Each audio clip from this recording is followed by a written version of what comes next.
Even the ocean drowns her love. In a world cocooned by death, I search for heaven more than it resides within me. For years, I carried around a small cemetery in my mind for all the people I could not become. With every night, my soul roams between dunya and death. But in this quiet evening 3 years ago, sweet tears embraced the pages I read. A silence hugging the distance I slumped myself in, as if a piece of heaven wanted to welcome me.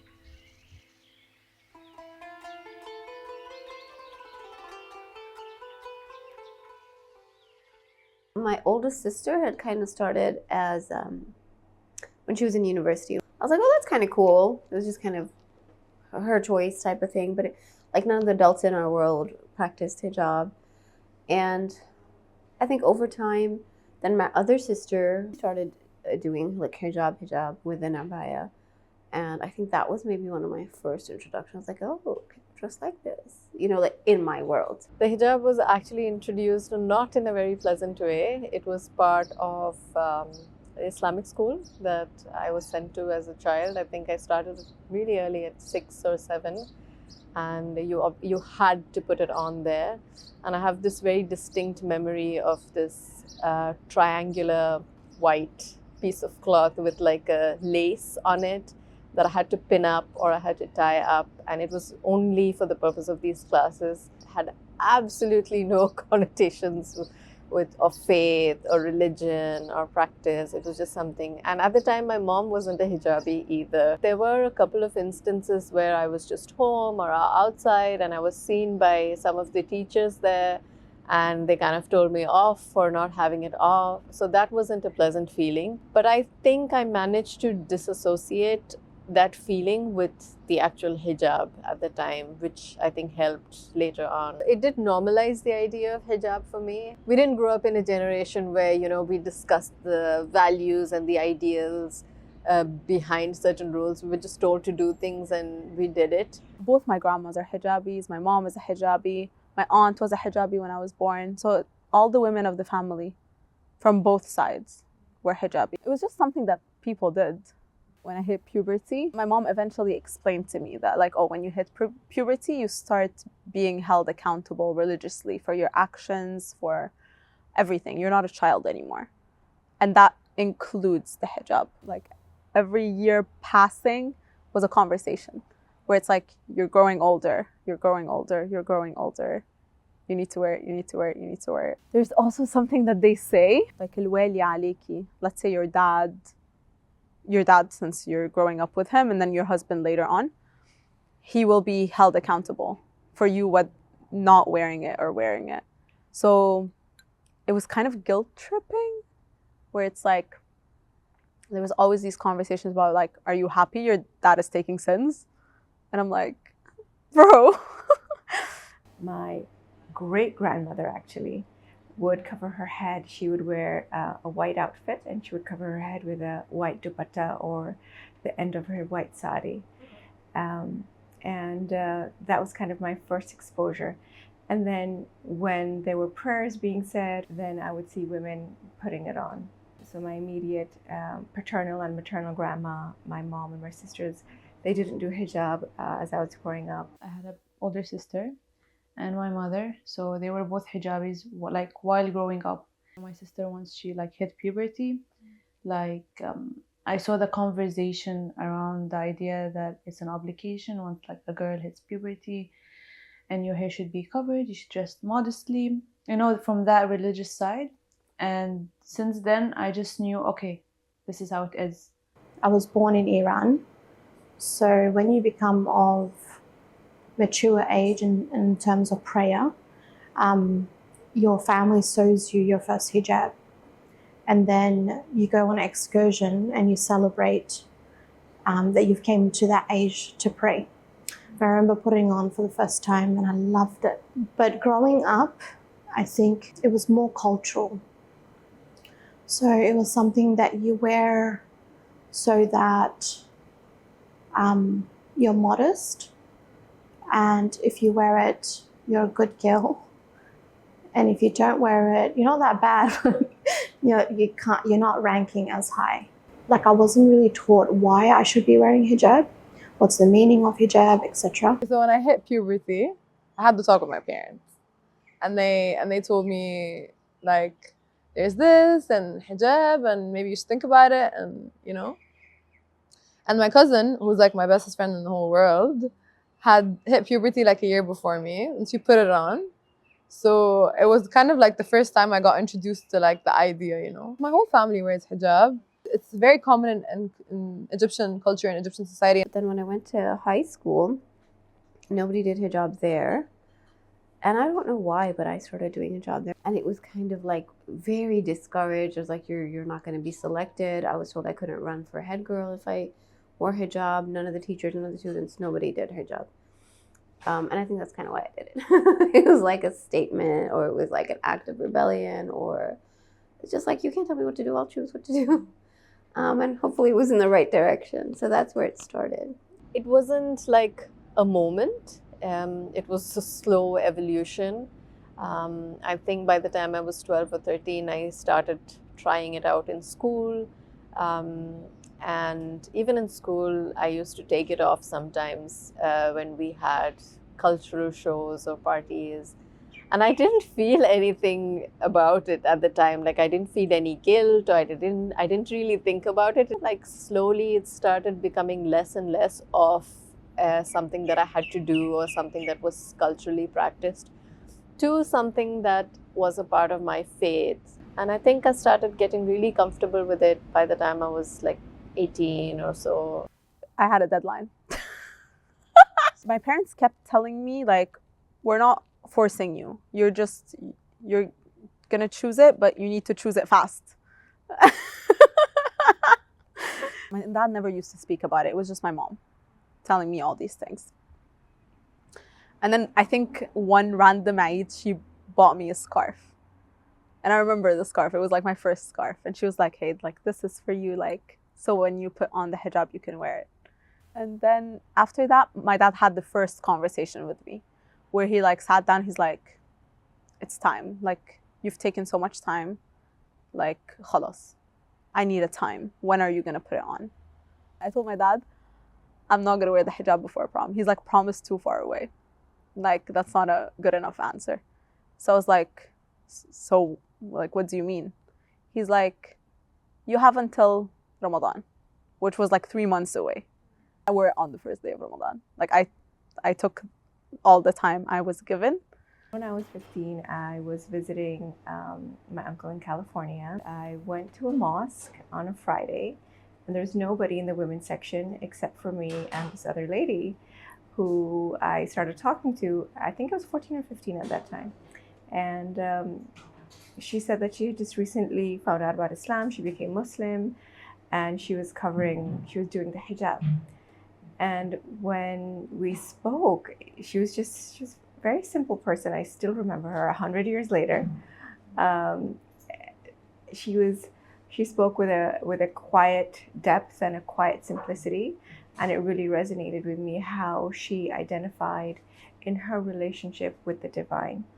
And so that day, I started covering my head. Once I hit puberty, I think in grade 8. My birthday was 2 weeks later, and I was just like, no, I want to like wear a dress, and I wanted to wear I want to do my hair and that, like all of that. And then my mom didn't say anything. Like, she just told me like the process, like in a way, like, you know, what happens when a girl grows up, and then she let me be.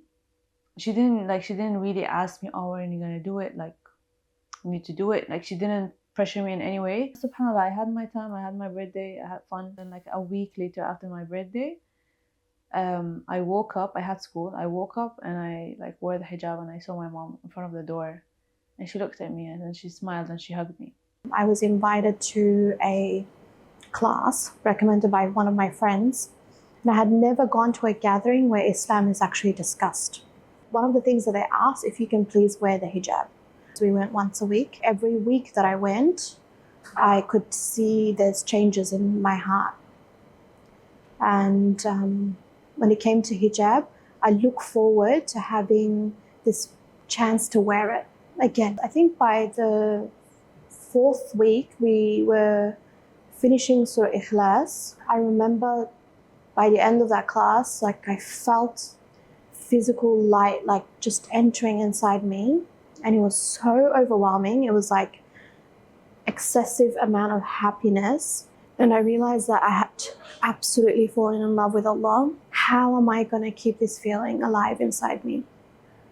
And the thought of losing it frightened I'll keep it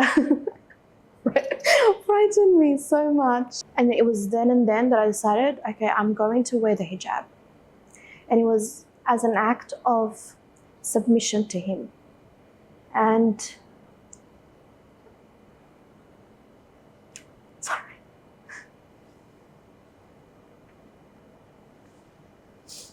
I'm gonna need a tissue for this. Part of it was selfish because I want that feeling alive.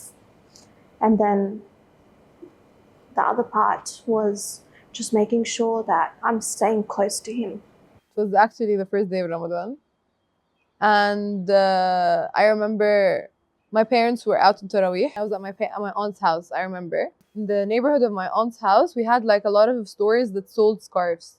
So I went and bought one and I put it on my face. Like literally, I put it on and I felt like I like it. And just, that's literally what I did. So I put it on. I'm not joking. I put it on and I went out to get something and I took the decision there and then. And then I remember someone told me that we had a dream that you put it on or something. I feel like I had no choice.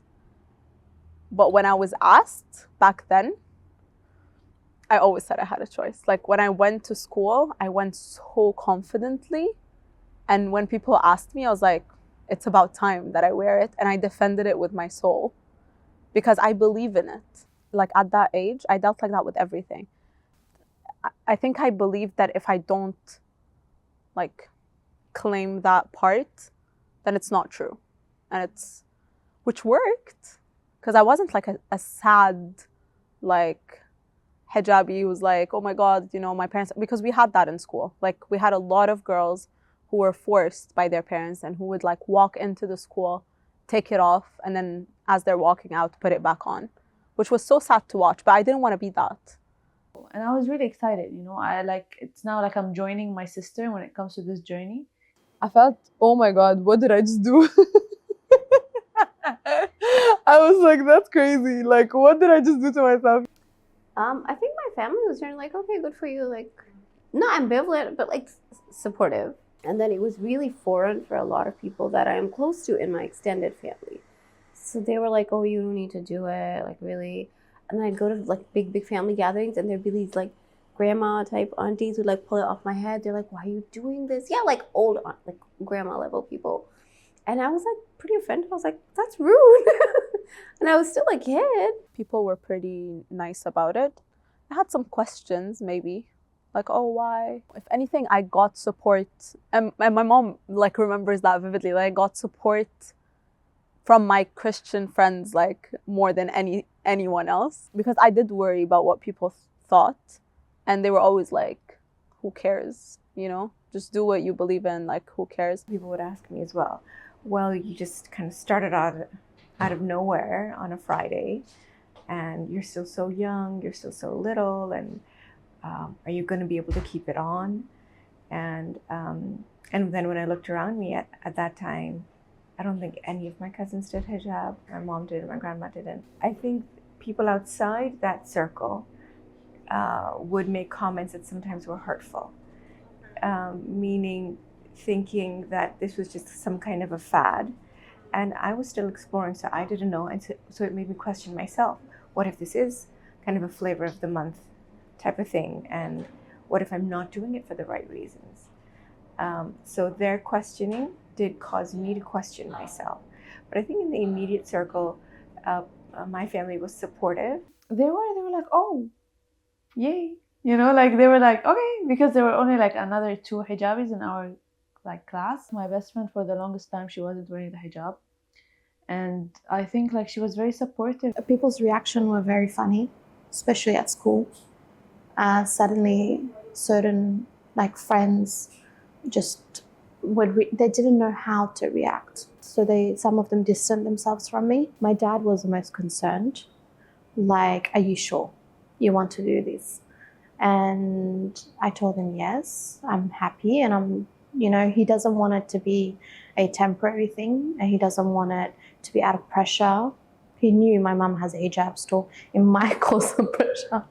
And then, but alhamdulillah, he was very happy. Because not because I was wearing a hijab. I think it was more because I was so happy and I was so confident. With my mum, that day that I came home after tafsir class and I had decided to wear the hijab, she knew exactly what I had decided. She didn't even need to speak, that's mum's. She didn't even need to ask me anything. And then she's like, so you decided? And I said, yeah, I'm going to wear the hijab.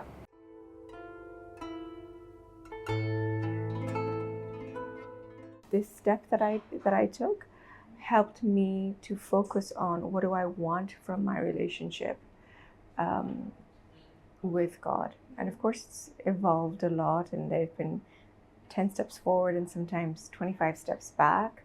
But I think that speaks to the experiences of life and kind of being human. I know that my faith still exists, whether I'm wearing the hijab or not. But it doesn't make me feel that, oh, because I'm hijab, I'm more religious. Even though that was where it started, right? Like, I was told to wear the hijab for Islamic school, and that was where the beginning of it was.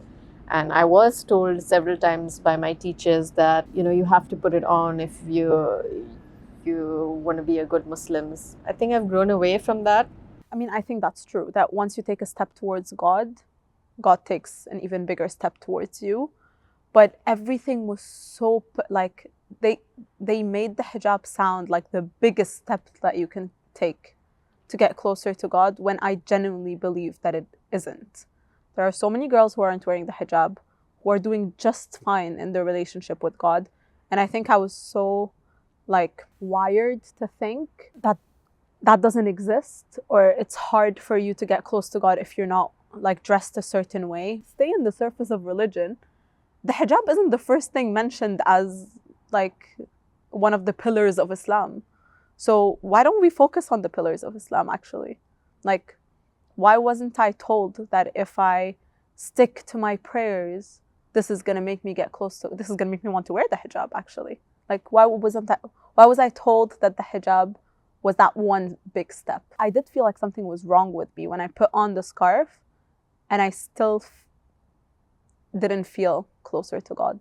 Because I was like, this is not what they told me was going to happen. I am, though, against the idea of, like, telling people that, oh, for example, don't wear the hijab if you're not consistent. No, you do what you can do to get closer to God. For me, it could be wearing the hijab. For you, it could be praying. For somebody else, it could be fasting. God will get as close to everybody. Like, it has nothing to do with which step you're going to take. I always go back, okay, I'm wearing the hijab for God, because God is going to reward me at the end. Coming here in the sun, like, I had a moment where I was like uncomfortable with the way, like, my body underneath was making me sweat. I knew that God is giving me rewards. I always go back to my faith, and I always go back to the idea that I'm doing this for God. God knows what's best for me.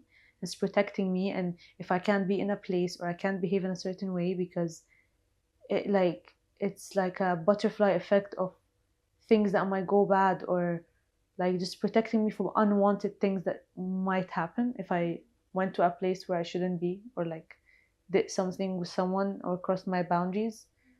I discovered Allah subhanahu wa ta'ala, who He actually is, and how magnificent He is. This Lord that actually just makes things with a click, and He provides for everyone, and He made the earth and the oceans, and He takes care of the sea animals and the ants underneath the rocks.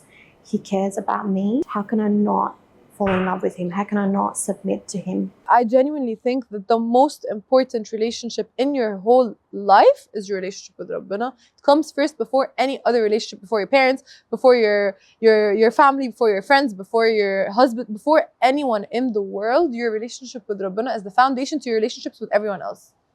You can only expect from Rabbana. You can't expect from people because they will disappoint you. Your expectation is not in place. You're always going to be disappointed.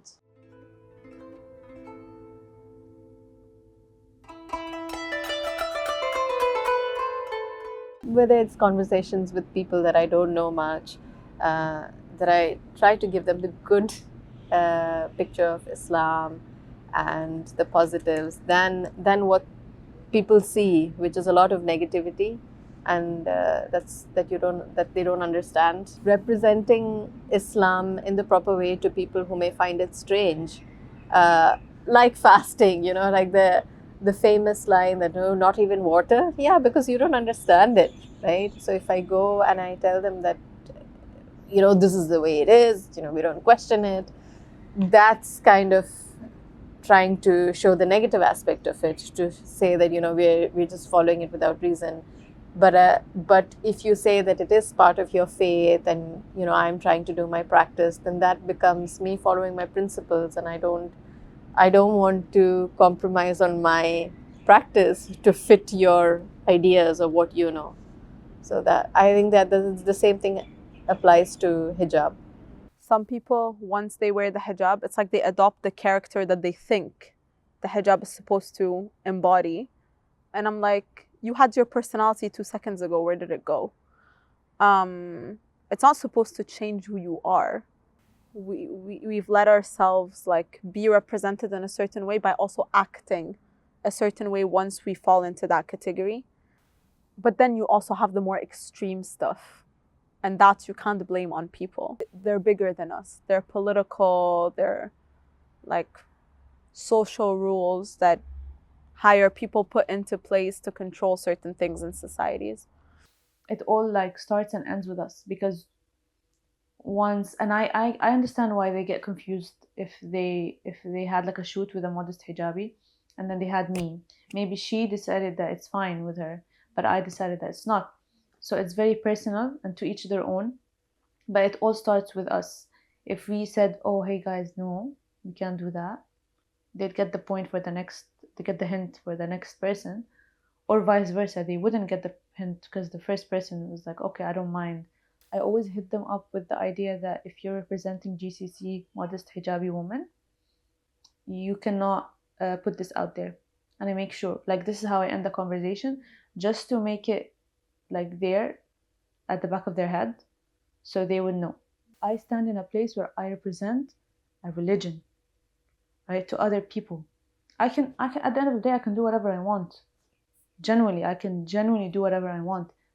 But أنا هتحاسب على حد تاني من برا، هو ما يعرفنيش، ما يعرفش أنا منين وأصلي إيه وقصتي إيه. هو هيشوف إنه البنت المحجبة دي عملت حاجة معينة. ممكن ده الشخص ده ممكن تكون بنت تقول ما عادي، رحمة عملتها، أنا هعملها. فأنا هتحاسب يعني من ناحية أخلاق، من ناحية أفعال بعملها in public، من ناحية كلام بقوله، من ناحية حاجة بلبسها. This is why I'm being mindful in every way. Whether you're a male or a female, if you are a Muslim and you identify as a Muslim, you need to represent the religion. But that does not mean that you have to be perfect. So I often, people that approach me, I would tell them that my religion is perfect. I'm not. I'm trying to practice it, and this is my experiences. This is how I benefited from my religion, if you want to hear about it. And this is very important for people to know. You're not going to be perfect, but you can try your best to represent your religion as best as possible. And for me, that's also really important. To hijab be a full expression, not just manifest in one cloth or multiple cloths or how we dress, but as an expression of communication, as a kind of overall modest existence. So I have a friend who started hijab also at Cambridge. She studied there, and she thinks heels don't go with hijab. This is her definition, right? Because she thinks heels are like screaming for attention. So I thought that was a good analogy for it's a full package, and to different people that package means different things. So I can be really loud. So that I've tried to temper that a little bit. I don't know how successful I've been, but just being an overall calmer, more modest existence. Make us focus on what really matters, because it's so easy for us as women to, like, you know, be caught up in that world of what people think, how I look, because it does give us a certain satisfaction more than it gives men. Once we focus less on trying to live up to people's expectations and the norms of society, which, as we said, go against everything that the hijab stands for, we focus on what really matters. We focus on ourselves, on our deen, on our careers, on our minds, on being interesting outside of this. So yeah, it's a lifestyle, and it becomes such a big part of who you are, because it's so embedded in your values and your choices, and slowly also your character. When you wear the hijab, you realize that a lot of things changes, whether you like it or not. Number one is people that are around you and surround you. The places that you go, like when you wear the hijab, you know that this place, I'm uncomfortable, I shouldn't be here.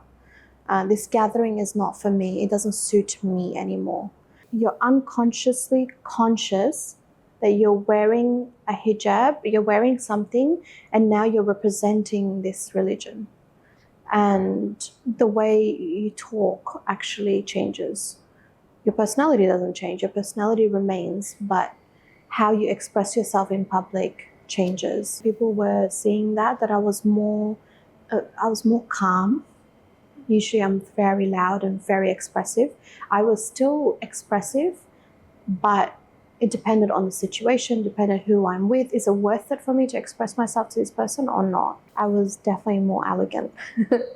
And the moment that I wore it, I automatically felt more elegant. When I explain this to people, they're like, oh, so you're changing your personality. No, I wasn't changing my personality.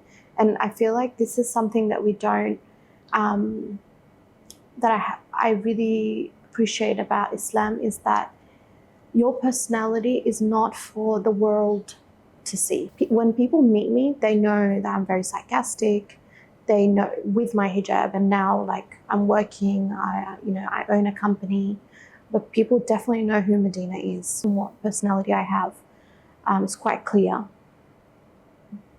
But all my personality is not offered to this strange person. It's offered to my immediate family, and same goes with men as well. So for example, my husband's personality, his complete self, is not offered for everyone to see. There's a lot of it that's just offered to me and his family, and I love that. It just gives you certain guidelines to keep you safe, to keep you dignified. Because if I was offering my complete personality to every person that came, I don't find it dignifying and I don't find it honorable. And I feel like it's so accessible to this person, they don't even need to make an effort. They don't even need to know me. So of course, and it also helps with safety. Like I don't get many stalkers. So alhamdulillah. Now it is very much a daily assertion to myself of why am I here? What do I do anything for? Whether it's something that could be smaller in how I dress, or what choices do I make? What projects does my company say yes to? Where do I choose to live? Like the big strategic decisions and the small daily decisions is why do I do what I do? Like, who am I doing it for? Right now, hijab is a visual representation of my faith. It puts me in the mindset when I go out that I am a Muslim and I am practicing, and it is freeing from physical standards of beauty, which are really hard to keep up with.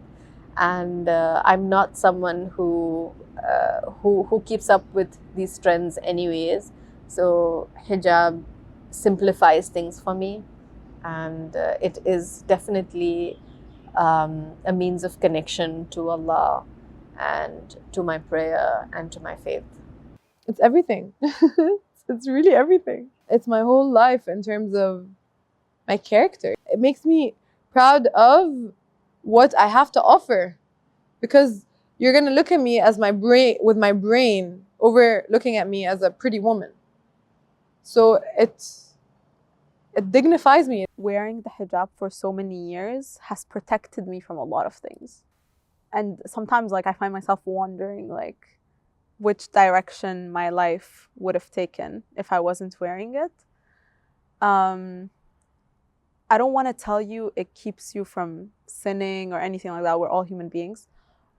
When you're making a mistake that you know is like something that's going to upset God, okay? And you're not wearing the hijab, it just feels like, oh, like I'm making a mistake. I feel guilty about it towards God, blah, blah, blah, whatever. I'm a human being. We all make mistakes and that's okay. I feel like with the hijab, I'm just like, what are you doing? You're wearing the hijab. You're on the outside representing your religion. And this is what you're representing. This is what you're doing. So it doesn't feel individual anymore. It doesn't feel like an individual mistakes. It feels like بعمل غلطة في حق الدين. بعمل غلطة في حق my community. And not in the sense of خلاص might as well remove it, but in the sense of no, I need to live up to the standard of wearing this and representing my religion.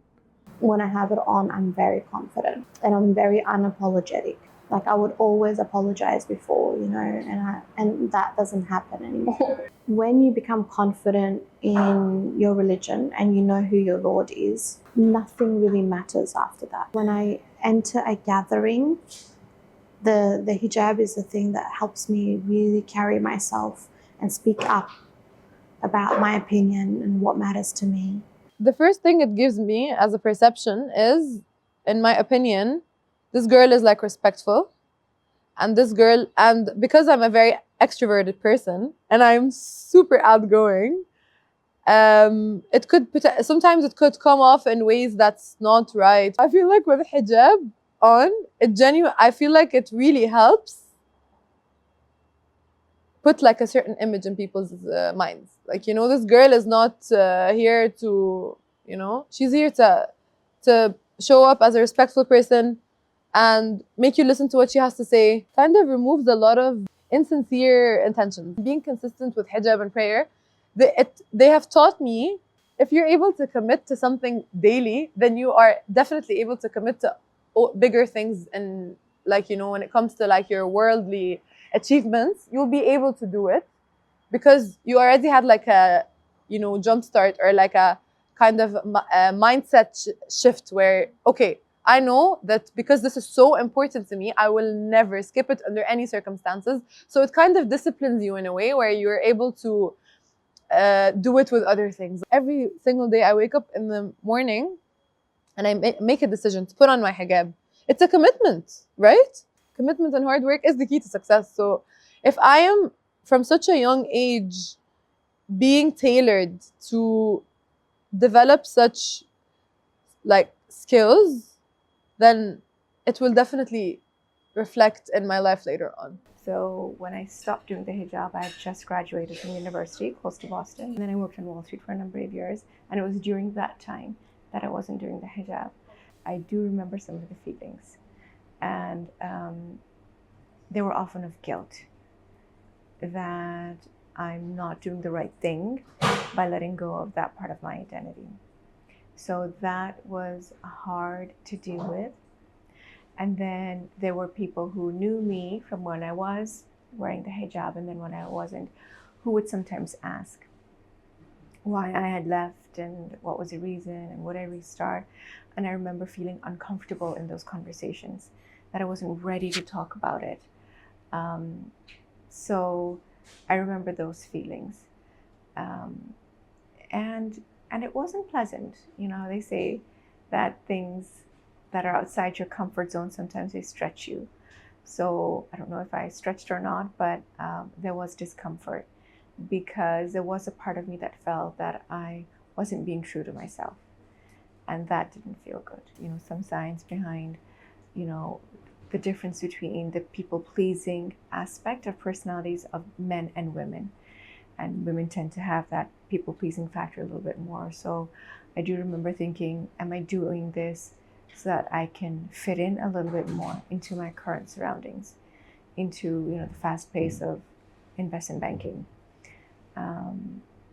And so I was grateful. Putting it back on was also very hard. And I did second guess myself. Well, what if I take it off again?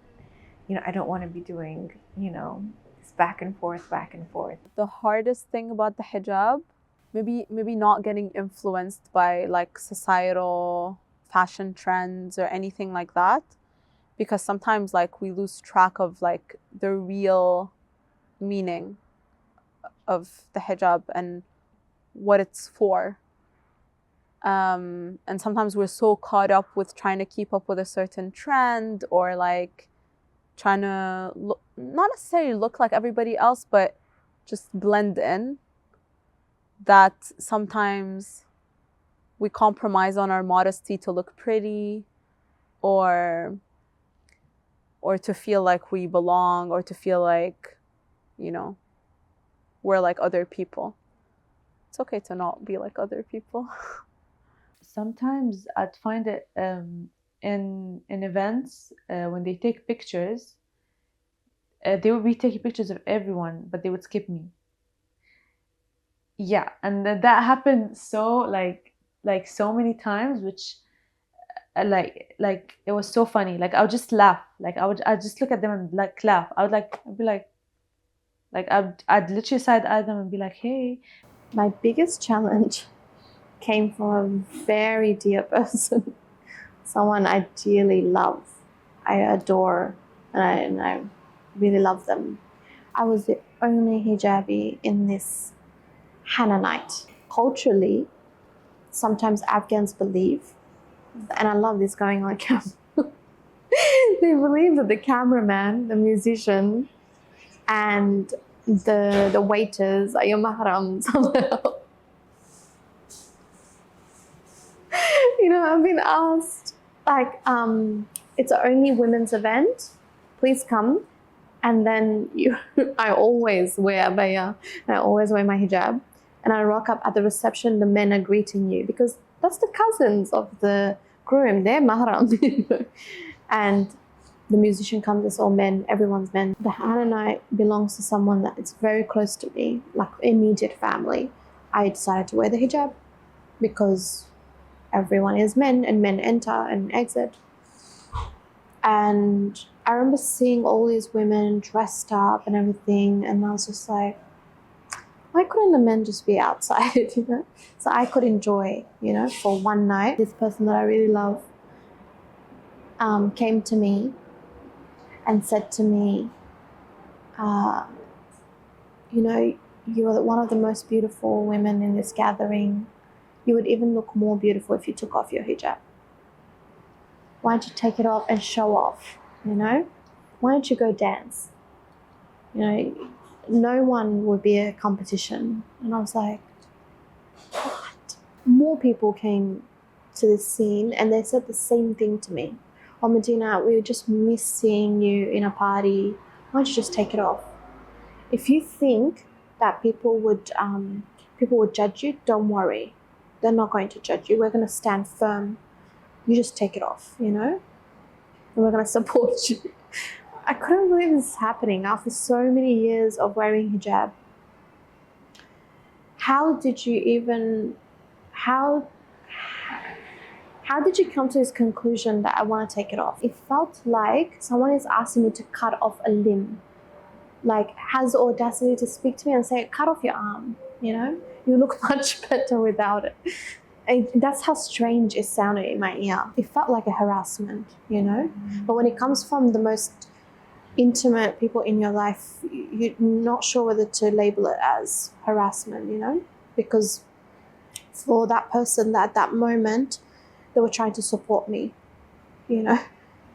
And I was so angry that, you know, I saw women that wore the hijab on a permanent basis, and they identify as hijabis, and in that party they had taken it off. It was like, where's my sisters to support me? You know, I had no sisters to support me.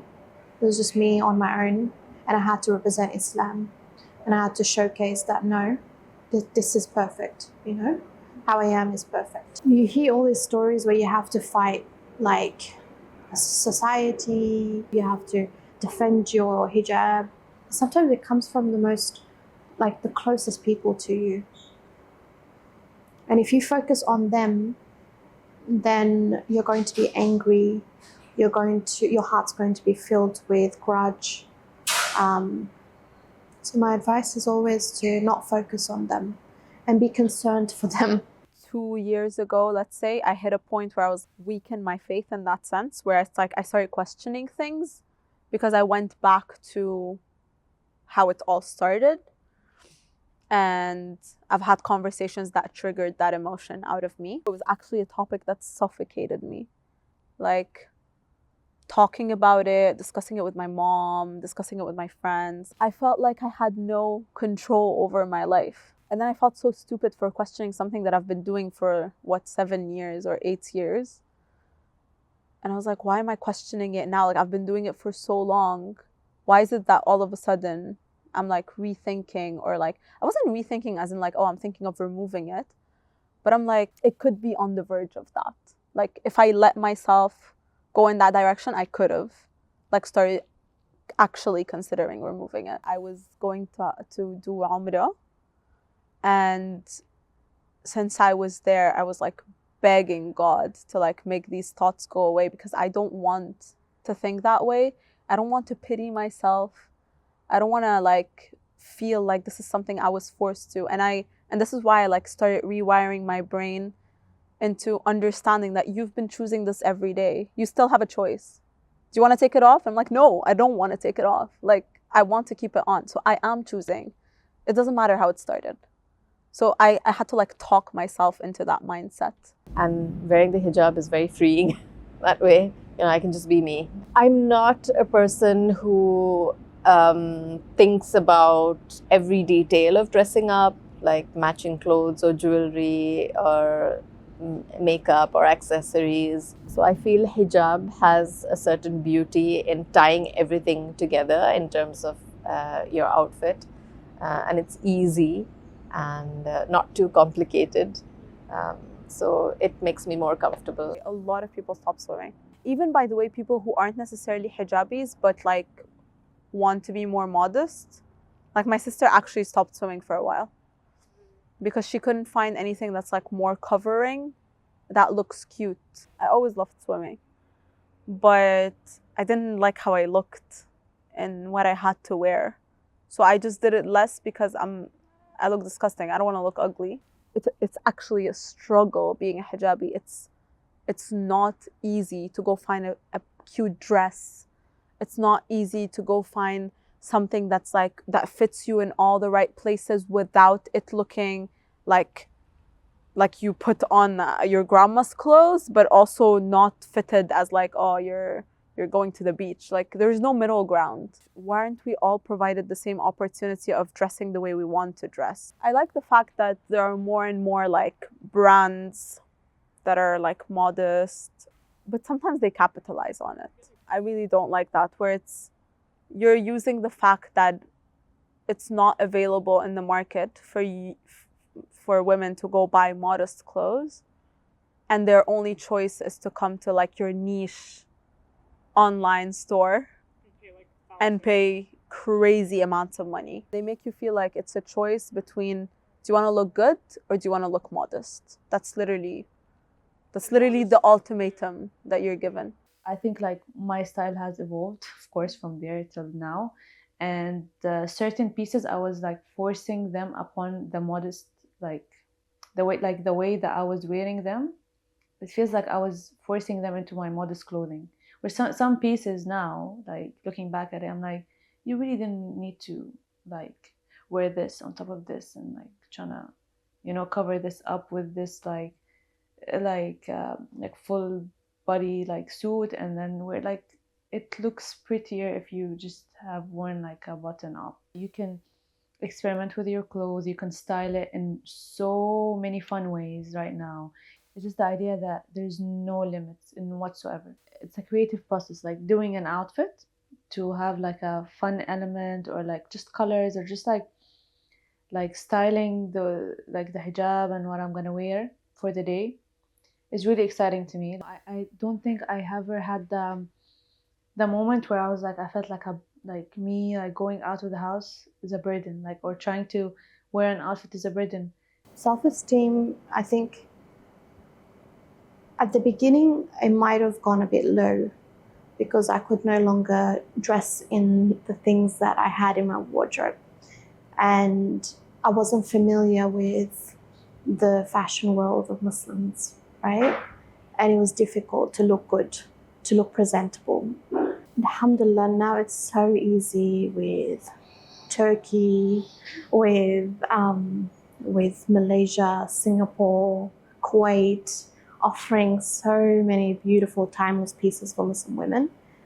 As I built my wardrobe, I think the self-esteem slowly came.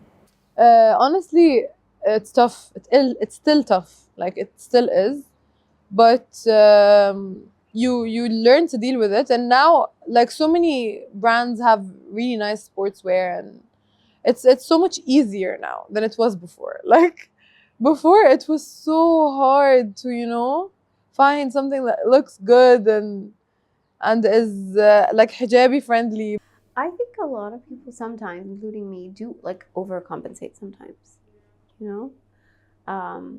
And I've tried to be more aware of that and just really consistently be who I am. Yes, I think sometimes, but not consciously, not actively as a choice, but I've seen that happen because I'm so used to the stereotypes being projected on me about how I must be. I'm probably not articulate, probably not a whole lot educated, blah, blah, blah, like all these kind of stereotypes all over the world. That you kind of feel a little bit of a need to prove yourself. But I think as you become a little bit older also, you're just like, it's okay, think whatever you want. I have an overcompensating personality as it is. Like I want people to like me. So I do that naturally, whether it's after the hijab or before the hijab. But I did notice myself starting to like talk to myself in that way about the hijab when I'm meeting new people. I think the default is that they don't think I'm fun. There is a certain distance that I have to work my way out of just because I'm wearing the hijab. Every time you're surrounded by non-Muslims, I had to like make sure they know that I'm very confident. Make sure they know that my hijab does not limit me in terms of speech, So for example, a simple first aid course, the moment they would ask, okay, this group goes, someone from the group has to go out in the front to share, I would always be the person to share because I wanted to show that I'm confident. I've experienced this even in Dubai where majority are expats, and they interact with you in different way. Like sometimes they think that you are less smart or less capable, less professional. I had to prove myself as a woman before I had to prove myself as a hijabi woman. The issue is not in hijab. The issue is in the fact that when it comes to like sports and athleticism and stuff, there is a perception, and I believe it's a perception in place, but it is true that men are just better at sports than women are. So I'm a minority. I don't expect myself to be in every like job opportunity, like in every shoot or in every set. And I think what's ironic is in this industry they would rather get Brazilians or like other like ethnicities, where, or I would not even talk about ethnicities, don't mind me, I'd rather say they would get not hijabis, and they make them wear the hijab in the most absurd way, that they just, like, whoever's on set didn't even know what is hijab and how to tie hijab, and they just you know, staple it on whatever they're producing. Actually, there was a i'lan class pass, like an advertisement for class pass, I don't know if you know it. They had a girl wearing full yoga set. She was doing Legree, like a reformer Pilates, and I swear to God, they made her wear the Nike hijab, and her bun was sticking out like that, and she was wearing full on like tight yoga. When it comes to job opportunities, I miss them because certain like jobs require to do certain activities that I wouldn't want my like community to be represented that way. Be able to do sports, be able to travel, like alhamdulillah, get education. Like there's so much that you like. I really feel like it doesn't hinder your progress in any way, shape or form. Like even we've seen like beautiful examples of girls that like do so well abroad, and like I really think it's not a barrier to anything, you know. You're bound to feel that way because, for example, when it comes to swimming, you're like, oh, how am I gonna? But honestly, I promise you, it's all over here. Like I wear my burkini and I walk on the beach like I am the most confident girl out there. I used to do squash, so like sports is a very big part of my life. So like I'd play racket on the beach. Volleyball, like I did so much. So it can't, like, if I put hijab as a barrier and I put it as you know, I can't do sports because I wear hijab. Because if I wear my burkini, then I'm not gonna look good. Then I don't want to do it. No. It's all over here. So what I did was I made myself look good. So I'm able to be confident. So I'm able to do the things that I love. Had I thought of it as a barrier, I would have hated my life. Of course, there was challenges, but certain things were like miraculous, you know? I felt like it was direct reward out of submission, not out of my hijab. It was more like the more I submitted to him and his will, the more I gained in rewards in this dunya. Like more ease in terms of finding jobs, more ease. Some people might argue and say, what? You found more ease?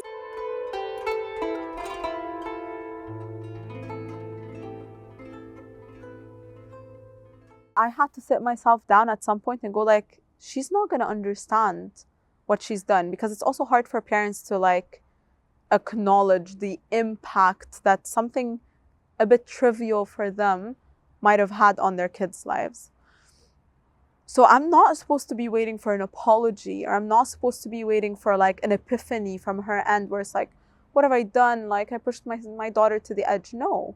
Like right now, what I have is me and my thoughts and the way I talk to myself about the hijab. Sometimes with parents, you just have to like trust that they had the best intentions and that they don't need to understand. And it's okay. Like I try to make her understand where I come from. And sometimes I'm super grateful when it actually gets through.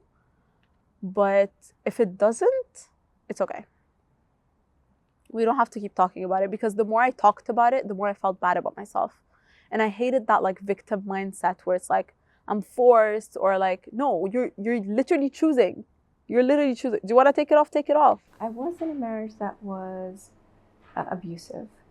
And I think what an abusive relationship does is it erodes your sense of self and your self-confidence, your self-esteem.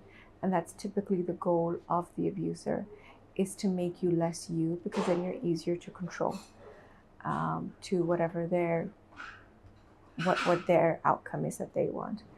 So I think wearing the hijab during that time, especially was a way for me to hold on to, like I mentioned, the components of my identity. I think that was one of my ways of holding on to who Naveen was in the midst of, all, the emotional trauma and the challenges of that life, and not sharing that part of my life with anyone. That relationship was eroding who I was, and my relationship with God and how I chose to dress during that time, I think helped to retain my strength.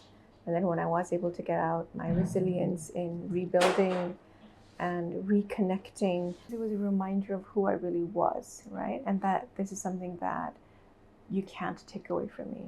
There's so many components that you want to erase of who my true being is, that this is something that is close to my heart, and I've already gone through so many evolutions around it, that it helped me to remember, who I really was inside. It's just like you get like sidelined completely. I'm a bit grateful for that, to be honest, because I honestly didn't care. Well, I did care, but I don't care now for younger experiences of love and stuff like that, because I missed out on what heartbreak, yay me.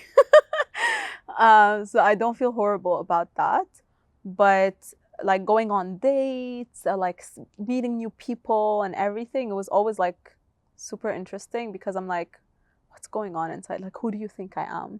And I feel like they get surprised by my personality because of exactly what you were saying. Like, they put you in a box a little bit that's like, oh, maybe she's a bit extreme. But again, I'm also not mad about it, because it puts a little bit of a boundary that I'm a bit satisfied like to have, because I see how like other women are talked to or treated, and it's not something I would want, honestly. And I feel grateful that the hijab does that boundary. Hair is a big part of who we are. It really is. As like women, we like take care of it, long or short or buzz cutted or whatever. And it's a big part of our beauty. With relationship with men, platonic or not, it is a lot of times based on looks. And so when you take an element of looks that is so crucial, I feel like it is in the back of my mind that like he can't see one of the most beautiful parts of you, and he might not want to be around you just because he can't access that. So at the end of the day, I automatically felt like I was just put to the side, or I wasn't going to be an interesting person for them to get to know too, because the first step that they make is usually based off of, oh, she's pretty. So why would they think I'm pretty if I'm wearing this? I think I'm pretty when I'm wearing this. Maybe once things started moving around a bit in my love life and I realized that it's possible, I was very weirded out. But I also realized that every boy who approached me and liked me with the intention of marriage. And I was super grateful for that. To me, it's better to have that than to have people approaching me just because I'm pretty like every other second, when in reality they don't envision like a future with me. I also think that since the hijab sometimes is associated to older people, it is associated to like maternity or like motherhood or whatever, so that when I was younger, boys, I just look like I'm just like their mom at this point. I don't know how to describe it. Not as in like we can be friends, obviously, but like I'm wearing the hijab just like their mom. Like I'm taking religion as seriously as their mom is taking religion. This is not the girl they're gonna like mess around with and break her heart. It's stupid. So once boys reach the level, like the age actually, once boys reach the age, and I with them reach the age of like, oh, this is the time we get married, this is the time we think about life seriously, that's when I started getting approached. And then I was like, oh wait, it makes sense. Like it does make sense. And I'm grateful for that. It's intimidating to a lot of guys out there. And I think it's the baddest thing like any girl could be on right now, because I think it's empowering, you know, like Because once you're a hijabi, you're on a certain pedestal, right? And being who you are as a powerful woman in your feminine energy, you know that you're not gonna lower your standards or your pedestal. You're just gonna wait for people to upscale their game or upscale their ways of contacting you, the way they treat you, how are they speaking to you, where are they meeting you. When it comes to love life, I think it's amazing because it just filters out. It gives you an instant filter in a scary way that leaves you with only like a pool of a few that are willing. They know I come with certain boundaries. They know what I represent. So this creates like a protective aura. It is hard, but I think it sets up a really high standard and a challenge. So whoever comes to you, like, they are serious and respectful enough. يعني لا إراديا يعني في احترام بيجيلك باللبس اللي انتي لابساه. And I think that's beautiful. Like, to be just respected with what you're wearing is like, it's powerful, You would sometimes be like, oh, like, why are they not looking at me? But the thing is, we all know they're not looking at you because your jewels or your beauty is not out there. So that instantly filters you out from the idea, like, visually, like, let's say when men be like, oh, eye candy, or like, I want to look at her, and with the way we dress, we're not showing our bodies. So he's not really, he's like, okay, what am I looking at? So you would have moments where like, oh, so they're not considering me as a potential. But the truth is, they are just scared. They are scared of you because they look at you and they see a long way ahead of them to get to know you, to get to communicate with you. How are they going to communicate with you? When, how to even behave around you in public, like when they see you in any social setting. It's like a exclusivity. I'd like to feel it, like, and I feel always exclusive. I have so many friends and family friends that decided to wear the hijab once they got married, because everything happens culturally. If you rely on culture and you just listen to your culture, it will tell you you can go out and you can explore the world when you get married. You can do this when you get married. You can wear the hijab when you get married. You can go to Hajj and Umrah when you get married. Alhamdulillah, I went to Hajj when I wasn't married. I wore the hijab when I wasn't married. When I was younger and when I just started the hijab, I would see that my friends who didn't have hijab, they had so many people interested in them. But it wasn't always the correct interest. It didn't lead to marriage. So later on, I appreciated that I'm not getting any attention. Then when I met my husband, he was very interested, and it was as if he could see past the hijab, But what he adored the most was the hijab itself. So he loved the fact that at such a young age I'm wearing the hijab. So of course you attract the right kind of person. When he sees your face, that's one of the attraction points. When he sees your personality and how you carry yourself, that's an attraction point. He doesn't need to see your entire body. And if he does need that, then there's something wrong. Men are quite smart, and they when they see you with the hijab, they know whether you're the type of person in terms of body, in terms of physical appearance. Are they attracted to you? They know that. So you don't need to be like naked. So with him and I, our conversation, we never even spoke about hijab. It was more about our interest. It was more about our goals, what we want to achieve in the next 10 years. We had that kind of conversation. That was so deep and fruitful.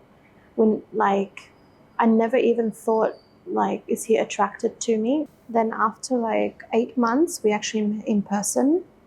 And that was nerve-wracking, the amount of times I changed my hijab. Nope, not this one, not this one, not this one. And This is so beautiful. It's actually like, now I think about it, I changed my wardrobe when it came to meeting him. And I realized that it wasn't the usual hijab that I wear. It was more like I need to be more attractive. So that hurts me a bit. I've had friends who decided to wear the hijab when they got married. And it was because their husband asked them. Or I would have them complaining to me, oh, he's not praying, but he's asking me to wear the hijab. Like, they would have a lot of conflict. He got attracted to her without the hijab, got married, and hijab wasn't even in the story. And then once they got married, he wanted her to wear the hijab because now he doesn't want other men to see his wife, because that's his wife now. It's not just a girl he's speaking to. They start wearing the hijab, these girls, and then they'll take it off, and then they wear it, and then they take it off. I depended on their mood, on the husband's mood. They would ask me, how did you wear it, and why have you kept it for so long? Because it was my choice. If he doesn't want my hijab, then I don't want him. First, if it's a barrier, because every time, for example, you're meeting someone and they see that you're a hijabi and to them it's a barrier, then I am sorry, you're not for me. This is it. The second thing is, if you tell me, for example, work, I'll tell you, okay, with work, you have to work for work. Like, you need to get a degree, you need to work on yourself, you need to do a lot of things. But when it comes to marriage, it's the only thing where you just need to تتوكلي على ربنا and just know that when it happens, it's going to happen in the right time. Be confident in it. Wear it with confidence. Wear it in a way that makes you feel good about yourself. Don't wear it in a way that makes you feel like I don't look pretty. It's a filter, 100%. Why don't you think about it the other way? Why don't you think about the fact that if he doesn't want you, I'm sorry, but it's not you who doesn't want me. I don't want you. Like, if you're not happy with my hijab, bro, bye. I think it was, I had never felt like I fully belonged anywhere, because when I was in Iran, the culture was different. Came to Australia, culture is different, and it was just constantly changing. So when I went to these tafsir classes and when I learned about the Quran, I understood that this is confirmed knowledge, and it doesn't just change based on your opinion, based on your feelings, and it applies to everyone the same, and it's equal for everyone. So that part of it really attracted me, and hence why I felt like I finally belong somewhere. So in Pakistan, it's very mixed. So there's been like a renaissance. I don't know if that's the right word. A lot of young people are doing it, and they're doing it with a lot of like expression. They have a lot of fashion statements around how they'll do their hijab, what they'll wear with it, how they'll wrap it, all of these things. I think there's segments of society. So some will do it fully, some will do it as the cultural norm in whatever circle they're in, just because it's normal. I think some will do it to make their life a little bit easier. And I would have grandmas they would take the end of their sari and kind of put it loosely on their head, which was really sweet. But it wasn't quite hijab either, And maybe to them it was an expression of modesty, which is what hijab is. At the time, like in India, like you wore the salwar kameez, so there's a shawl or a stole, dupatta, which is like gently laid on your head, and that's enough for you to be considered hijabi. And for weddings, obviously, if it's a little more loose, it's fine. So that you're still considered a hijabi. Like, you could be wearing the hijab, but you're not behaving appropriately, in the way that you're supposed to when you're wearing the hijab. That was considered okay, as long as she's representative of a hijabi. For example, in our weddings, there are people who wear their hijab and they do the wedding dances in public in front of a mixed group. Whereas for me, that's hijab. Like, I don't want to be doing performances in front of thing. And I know we've had this discussion with my extended family. They weren't really comfortable. I mean, they weren't understanding of, why I wouldn't be comfortable doing that. And I think that's where you see the differences in understanding. where like cultural practice takes more precedence if over religious? At the time of my mom, like when my mom was growing up, it wasn't common. Like in Egypt, actually, hijab was introduced very recently. My grandma, like I see her pictures and stuff, like all the tiny skirts, and my grandma was considered modest because she didn't like wearing things that are above her knee. Okay, so that was like modesty back then. My mom, because she traveled young to Saudi, so she was introduced to that world pretty young, and she was viewed as an extremist in her family, not by society, by her own parents, siblings, friends. Like, she was looked at like, what the hell are you doing? Because hijab was still not introduced to Egypt. Now we have a lot of hijabis. But before that, it wasn't a thing. Today, I feel like we also kind of drifted away from it just a little bit. But people who come to it so consciously, and they have beautiful stories, and it always comes with a journey. There's actually thought that is being put into it, which I think is what matters the most and is the more like long-lasting way of putting it, because like you really have that belief inside of you that this is the right thing to do. So when you go to school, you wear the hijab. When you go to the masjid, you wear the hijab. You go to a funeral, you wear a hijab. But overall, when you go out into public, you wear hijab. But the hijab is not complete. And same for Afghans, not just Iran. We're never taught why we should wear it. When I came to Australia and people asked me, I didn't actually know. So I easily decided to take it off because it didn't make sense. Once in Egypt and in Sahel, like at the beach, and a woman asked for me to get out of the pool because she felt like I was unhygienic for the pool. It's just how our culture is. Sometimes it's associated with, unfortunately, it's associated with, if you're hijabi, you're a certain, I don't know, like it's just bi'a, There were certain gatherings where they didn't think that I should be invited because of how I looked. So especially if alcohol was going to be served there, they made the assumption that I wouldn't want to be there. And so either I wouldn't be invited, or I'd be told about it later, or they'd ask very carefully, would it be okay for you to join, or you won't be coming, or so they were clearly uncomfortable having me around in certain situations. And most of them, I would be quite happy not to be there because it wasn't aligned with my values. So in a way, it was coming to the right outcome, but the process felt a bit clumsy and awkward sometimes, right? Just ask plainly before the gathering. I don't think my relationships changed. Maybe with boys.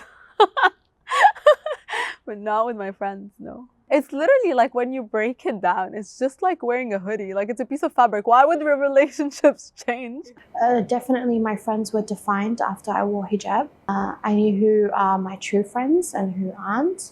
So when you wear the hijab, I think people around you, there's a filtering system automatically. People just filter out. And then people that you'd never interacted with, suddenly you have something in common and you love them. So there were so many new people that entered my life after wearing hijab, and so many people were filtered out by the grace of Allah.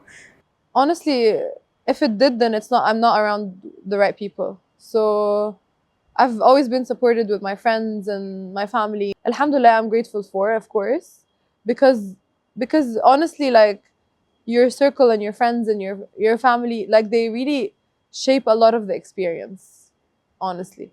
And I know sometimes people struggle with that, but honestly, like, I would say it starts within first before it's yani, if you are able to support yourself internally, that will give you so much strength to not rely on others, support. It's like a natural filter If people are not comfortable with my hijab, then I think that's fair enough, and I probably wouldn't connect with them well either. If people are comfortable with my hijab, then I know that they're my people. I can't be in a certain place, or I can't like do a certain activity or participate in what's going on, like for example at this section of the room, is because not only because I want it, it's because also the religion that I am following is not limiting me, but just putting boundaries. It's just simply putting boundaries and protecting me from unwanted, let's say, noise. I wouldn't say like unwanted events as well. Like just the idea that okay, I cannot go to this place doesn't mean that I'm judging you for going. I'm literally doing me and you do you, right? If you think it's offensive or whatever, you took an offense, that's up to you and it's a reflection of you. But I genuinely, I can't. I can't, even if it's my morals or if it's what I stand for, because I am representing my religion and I would like to not be there or not do that. So it has nothing to do with you.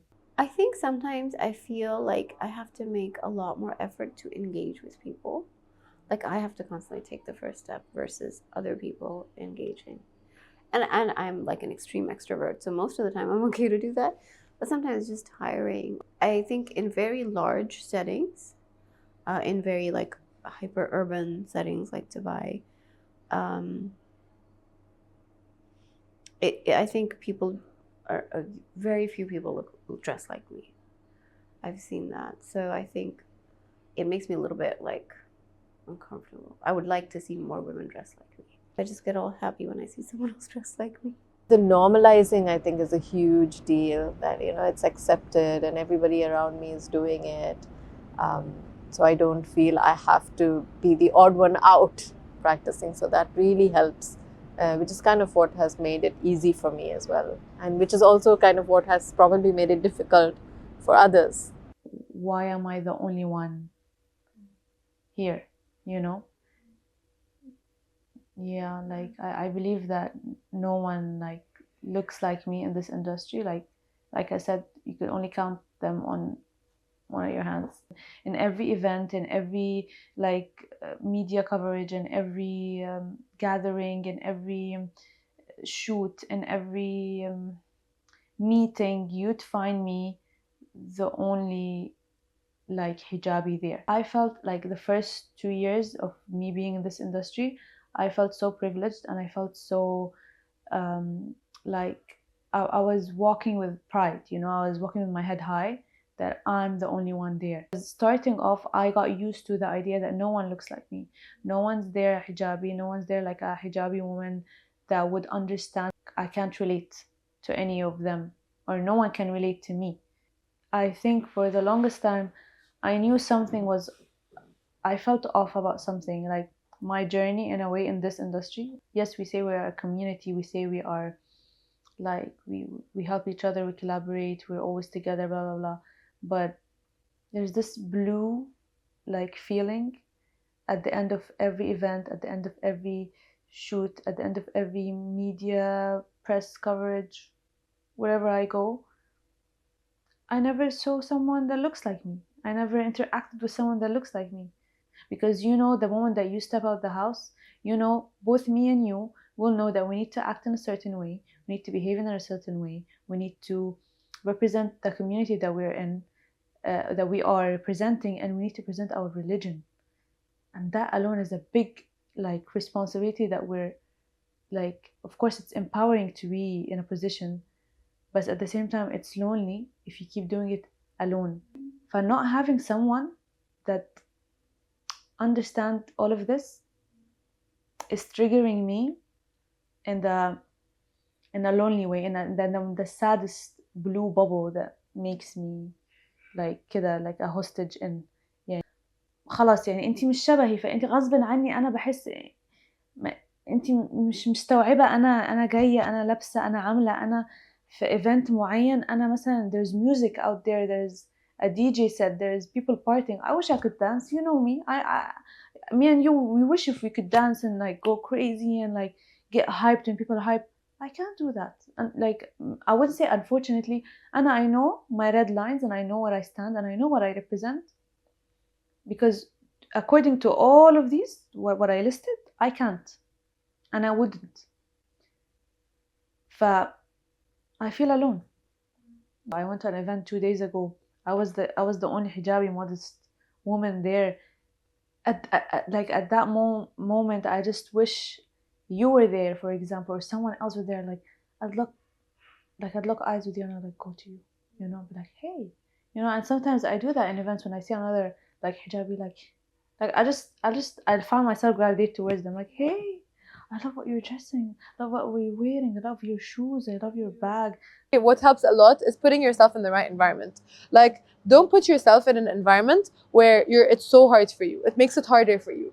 There's an internal and external struggle. So as you can do so well internally, but then externally you're hurting yourself by being in situations where it's like where you're not being supported, or it's hindering your progress that you're trying to do internally. If you put a flower in the water, it's gonna die. But the same flower, if you put it in and you nourish it and take care of it, this is what I always like to think about. It's all about where the surrounding is, what the surrounding is. You pray for it because Rabbana will grant you it. It might be hard in the beginning. And like Anna, I genuinely think that like Rabbana is always testing us. And when you say, Nana, okay, I want to make a decision, I'm gonna be a hijabi, you will be tested one way or another. And as long as you believe in the Rabbana's with you, your relationship with Rabbana is so important, then you will find them. You will 100% find them. And no matter where country you are in, no matter which environment you're in, you pray for it, you manifest it literally, and it's going to happen. You have to have yaqeen. And Rabbana tells you that if you are seeking it from your heart, it will happen. It's important to know that it's not going to happen on your terms. It's going to happen on Allah's terms.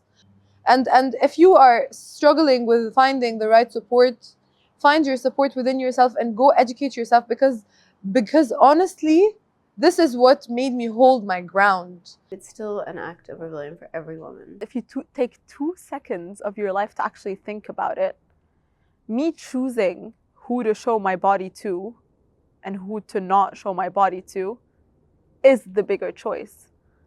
Me just going around showing everyone the same amount, that doesn't sound like freedom to me. I don't understand how or who twisted the facts to make it sound like this is what oppression looks like. I mean, I understand when it comes to people in countries where it's you can't leave the house without a scarf, and that's horrible. But this is not the majority or anywhere near the bigger part of Muslim countries. So why are we generalizing a very tiny portion of our society? Let's be real, we're human beings, okay? And the most revealing is nakedness, and this is what you do with your most intimate partner, okay? So the more you get on that end, the closer the person is to you. That's just common sense to me. And the more you get on the covering end, the less close the person is to you. This is not a person I want for them to look at me a certain way. I don't want them to see certain parts of my body. I don't want them to know anything about me. So who are you to have that right? I think for many women who do the hijab or wear the abaya, it is a choice. So I'm choosing what I want to show of my body and of my hair to be to others. Whereas most people think it's not your decision, but in fact it very much is my decision. I'm choosing what I want to show you. I'm not going to go with what is the popular thing to do. For me, what is the right thing to do, and how do I stand in my beliefs today? There's definitely more freedom, because I'm choosing to be free in my own way, not in a way that the culture dictates, whether it's the corporate culture or the country's culture or my social circle's culture. I am choosing how I want to appear in the world. I'm not going to be told by, Vogue magazine or whatever, what I should look like. When I'm not wearing the hijab, I'm just talking about my physical appearance. They already saw 90% of what I have to offer. So to me, it's not special anymore. To some girls, they might think that, oh, what's so special about my body? Like, I don't want to keep it private. No, to me, I really value my body, and I really value that it's private, it's personal. This is something personal. I don't want to share it with everyone. It's oppressive to not wear the hijab. That's a piece of cloth. How can a piece of cloth be oppressive? I imagine it has been used, like every good or bad thing in the world, as a tool of oppression. And just because I have not had that experience, I'm not going to say that a lot of other people have not felt that it was oppressive. I imagine that everything can be a tool of oppression. I mean, the other end of the spectrum is how liberated are the women that work in the porn industry? It is a huge, thriving industry. We all make our own choices. Sometimes if we feel like a choice is forced upon us, it feels oppressive. No two women in hijab, even living in the same home, two sisters or a mom and daughter, their journey would be different. Their views would be different. Their happiness levels would be different. So a woman can be happy in hijab and out of hijab, and vice versa. So anybody who's been forced to do something against their will is not bound to be happy. But that doesn't mean, once again, that all women in hijab are oppressed or being forced to do it or strongly pressured to do it. There are women who choose it as part of their identity. There is a pressure to kind of fit in to modern ideals of pop culture. Personally, I don't feel too much pressure about it, but I have noticed it with my friends, with my peers, with people who are trying to wear the hijab. Even I have two daughters, so even with them, they're very comfortable with the hijab. If you are seen to be practicing a part of your faith, it could be considered extreme, whereas there's this pressure that you have to make it more soft, more palatable, to fit into modern ideals, so that people around you don't become too uncomfortable. It took a journey for me to realize that actually I can sometimes be inviting a lot of discomfort into my life because my appearance is making people uncomfortable. So I went through a phase where I dressed very like how the women police in Masjid al-Nabawi dressed. So I used to dress like that, like all over the world. It got me a lot of trouble. I went to this really fancy event in Abu Dhabi, and out of nowhere, these 5 police women materialized. I was taken into a separate room. Like, who are you? What are you doing? Are you from a certain part of the world? Which I'm not. I was just so shocked. And Naveen's like, I've been telling you, you can't dress like this, but you won't listen to me.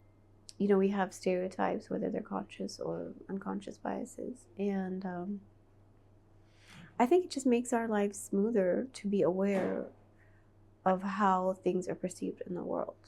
Like, I covered my face for some time, and that was also very organic.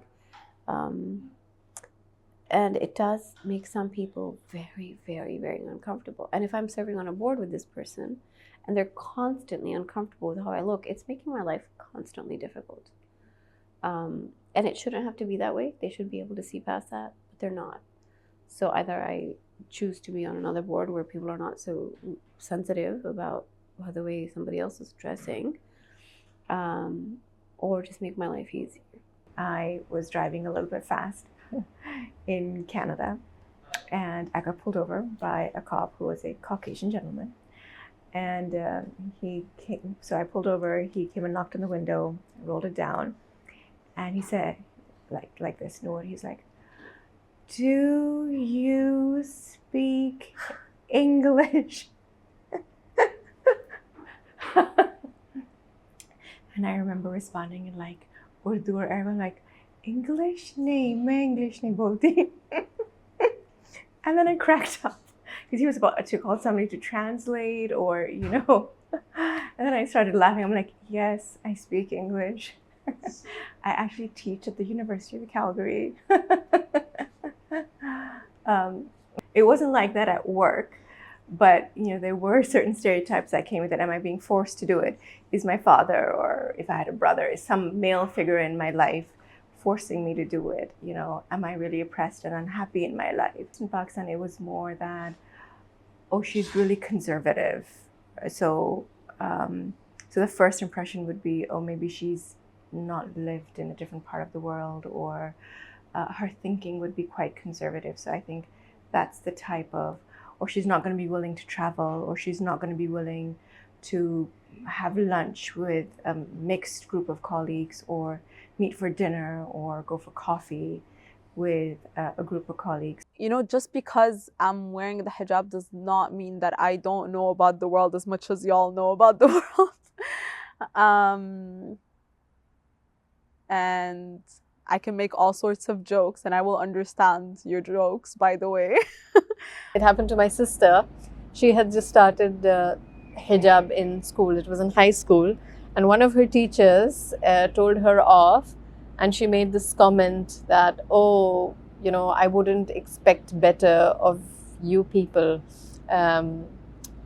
saying, you know, hijabis. So she kind of assumed that people who wear hijabs or who make their kids wear hijabs are not as educated or are not as exposed to modern society.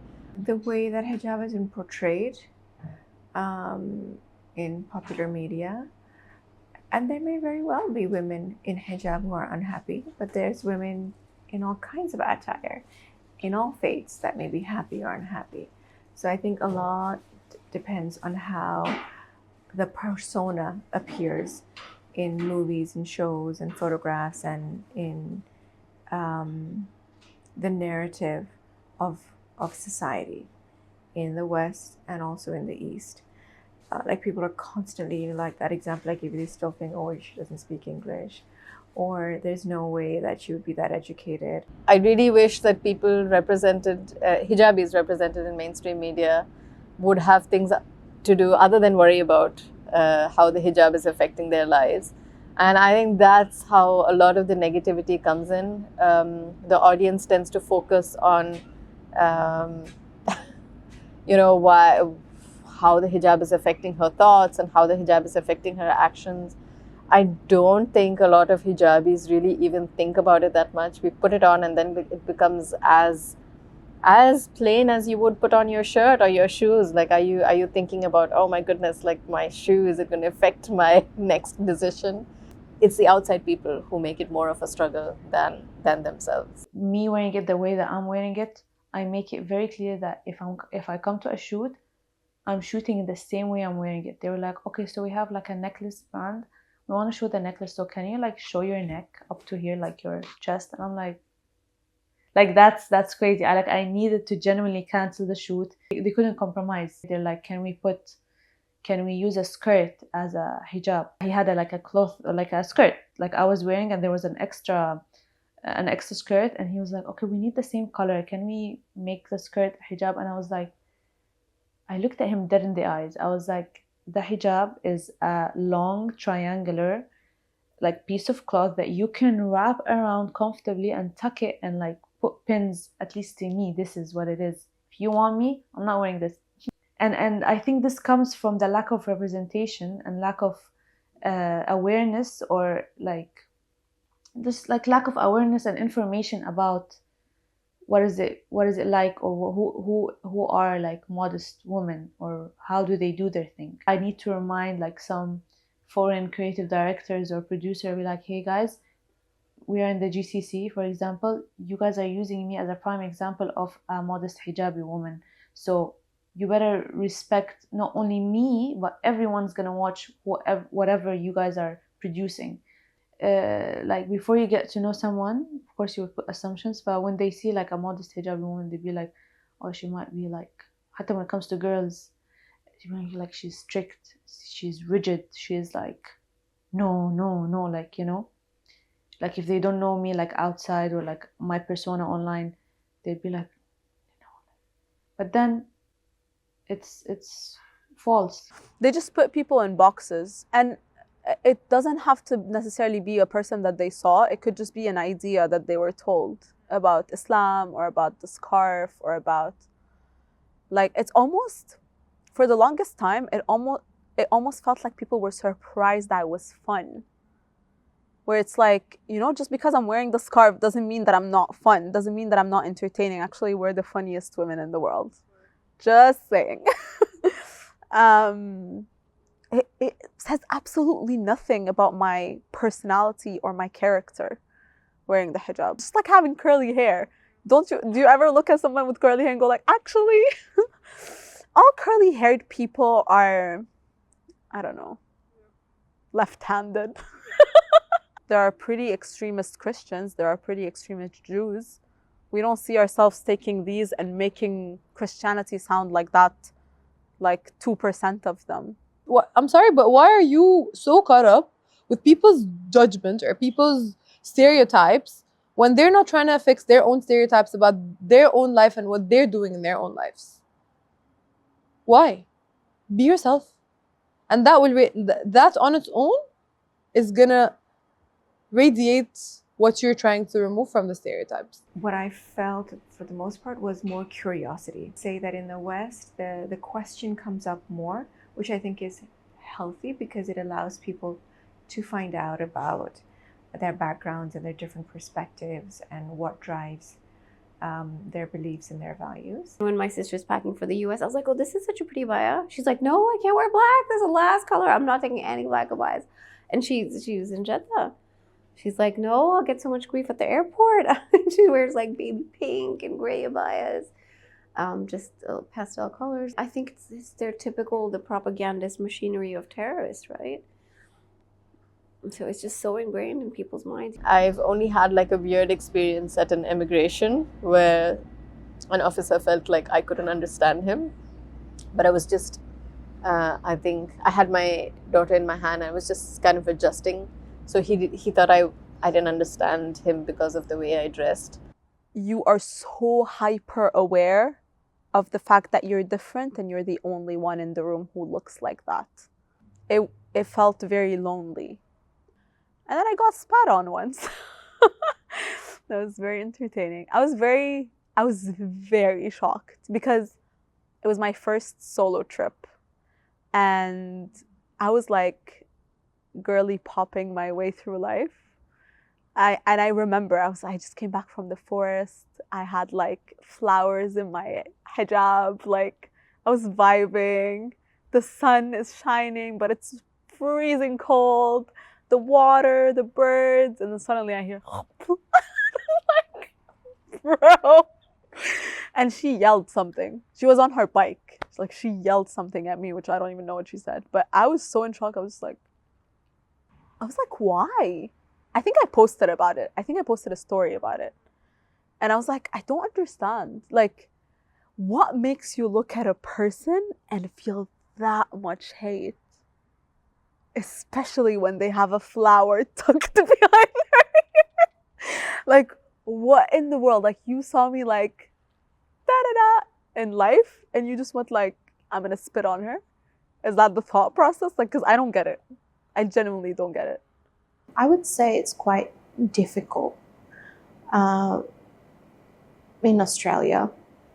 But the area that we lived, which is southeast Melbourne, we built a community for ourselves. So we're surrounded by Muslims, but if you do get out of the southeast and you go to a different suburb, you would feel the staring. And sometimes it's not in a negative way. It's more like it's very strange to them and they don't know how to react. Some of them do come and ask questions, but majority of them just stare. Definitely with the hijab, I never felt safe at night, so I had to come home very early. I felt like it was like a fluoro light just signaling to people like, come and hit me. I struggled with feeling welcomed. And that's why the moment I traveled overseas, when I went to Malaysia for the first time, I'm like, why do I feel like I belong more here than Australia? I was scared when I was going to Europe recently, to be honest. I was a little worried, you know. I was like, what's going to happen? But alhamdulillah, it's been great. But you'd be surprised because my experience in my own country was worse than when I traveled. I can lead by example. So I think they have seen, and my sisters and my mom and all of them. My daughters look up to my younger sisters a lot, obviously, because they're the cool ones. So they've seen that normalized. So they do feel comfortable. I don't think I approach them with the thing that you have to wear it. I know I had some conversations with my older one when she asked, like, when do you think I should start? So I was like, you can try it out maybe, and then if you want to, you can go ahead. A lot of it is just tawakkal to Allah. Like, I am not sure where life will take them and what they may decide.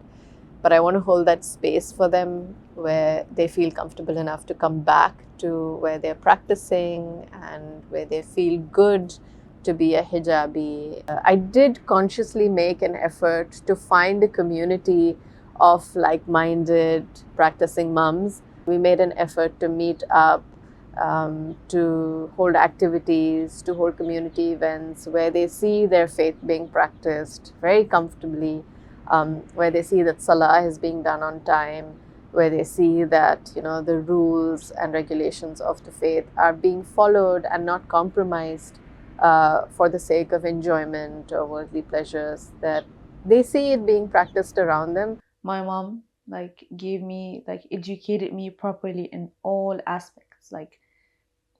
She really gave me the full experience that I didn't have, alhamdulillah, to sit with someone else or alone to look around for other answers. She answered my questions, all of my questions, even my silly ones. I'd be like, can I put a wig on?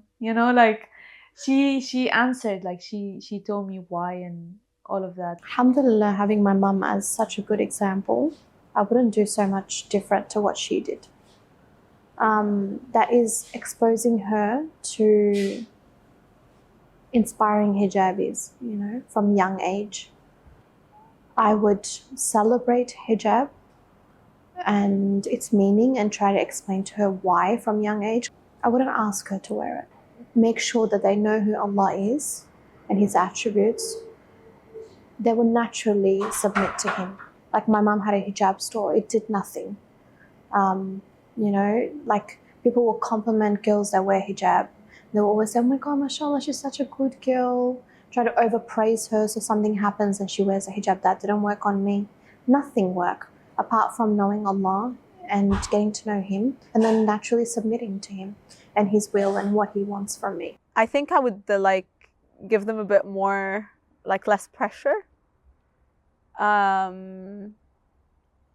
don't want them to ever feel like they're harming anyone else by not putting it. This is your responsibility. God is gonna judge you for what you are doing. I will introduce them to it. I will make sure they understand that it's fard. But then they need time, they take their time. At the end of the day, my role is just to go to her and remind her. I don't think anyone should wear it unless they're comfortable with it. And it does take a tiny push, but that push is not an authoritative push. It's not you have until this time push. No, it's more you believe in it. What are you waiting for? What is missing? What is the missing piece? What is that one thing that needs to happen for you to make that decision?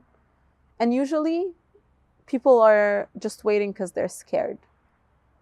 So I think having these conversations eases that decision, but it's never a deadline. It's never a being forced into it. It's never a political rule that people are setting in countries or whatever. It's never that way.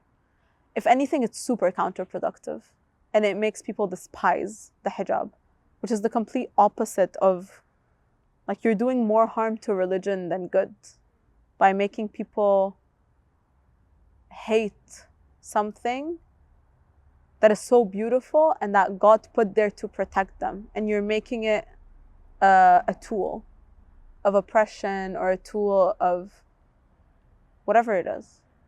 Lead by example. So I'm not gonna come tell you, Noor, oh my God, you need to put on the hijab or you're gonna go to hell. I don't need to come and tell you something. You can just see me living my life and you are gonna automatically reflect on your own life. You seeing me, for example, being able to go to the beach, and you know how excited I get with my dressing up for at the beach or at a wedding, or when you see me doing these things, when you see me being able to travel, being able to do sports as much as I love, when you see me doing all of that, you're gonna automatically reflect in your own time and on yourself, like, oh, okay, like it's not as bad as I thought it is. If I come and tell you these things and put them in your face, then you're just gonna be overwhelmed, and it's gonna make you not want to do anything. This is what like Rasulullah did. Like, he led with example. Someone gave me the advice that if you do feel like you're weakening, and because you're going to mixed gatherings and parties and people dress up a certain way, girls your age will be dressing up a certain way. So just make the dua that, help me be firm in my decision. Believe in God and believe in yourself.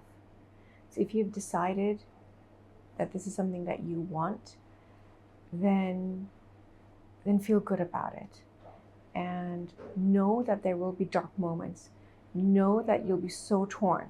Maybe the next week, the next day, or maybe even a year later, a few years later, you will be torn about, am I doing the right thing? And how does this really feel?